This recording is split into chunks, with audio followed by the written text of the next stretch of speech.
In our science class for 5th standard learner, today we will learn about the process by which the green plant make their food. So let us start. Plants are only the living thing which prepare their own food. We humans get the food from the plants or the animals, and animals get their food from the plants or the other animals. But the plants are only the living thing that make their food and are called the producers, where all other living beings like the humans or the animals are called the consumers.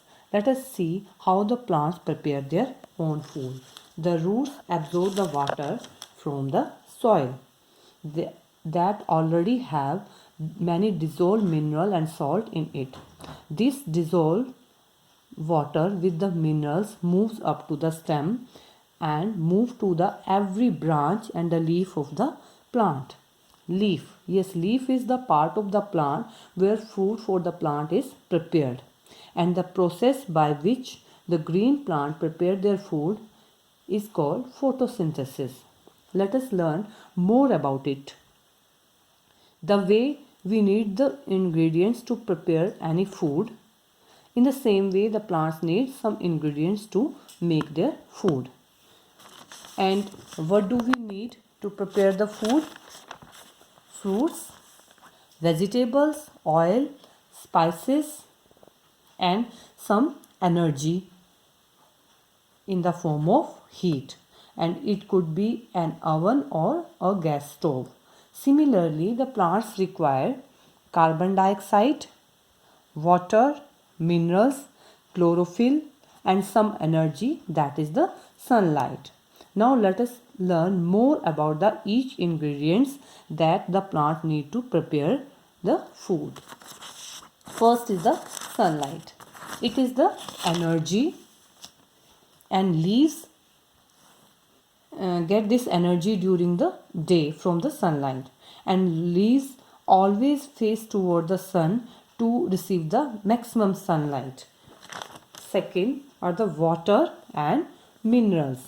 Plants get water and minerals from the soil, and roots absorb the water and minerals from the soil, and stem transport it to the each part of the plant through the tubes that are present inside the stem are called the xylem.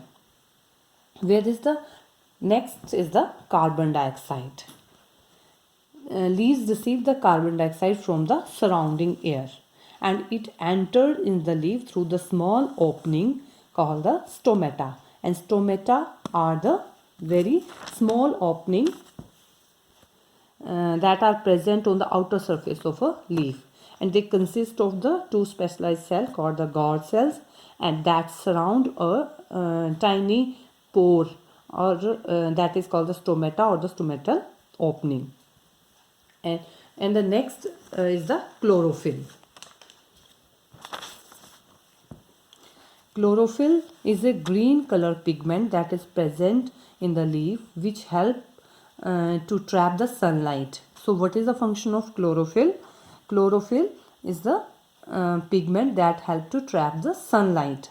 So the learner, these are the ingredients that are required by a plant to make their food, and the process is called the photosynthesis, and this process can be written as carbon dioxide combined with water and minerals in the presence of chlorophyll and sunlight, at that form the glucose, and some oxygen and water vapor are released during this process.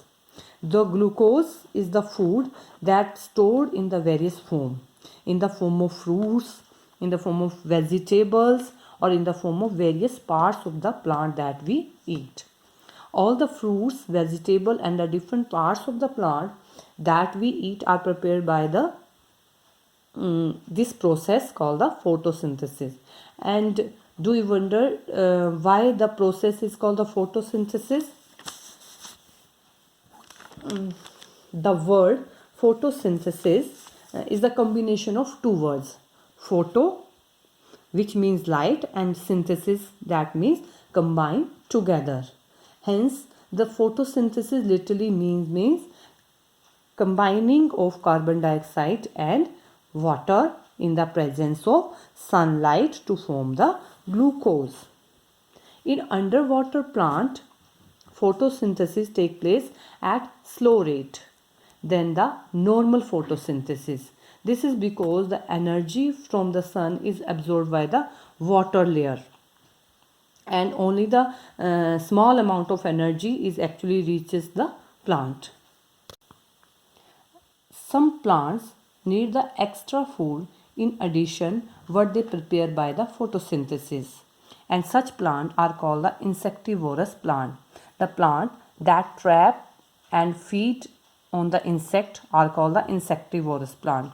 For example, Venus flytrap, pitcher plant. These plants have some special sticky leaves with the special shapes. The insect get trapped in these special leaves, and the insect gets suffocated. When they are trapped in the leaf, the body of these insects are then broken down, digested and consumed by the plant. These insectivorous plants that grow in the poor soil which lacks the nitrogen salt, and they get the extra nourishment from the insect. That is enough for today. Thank you.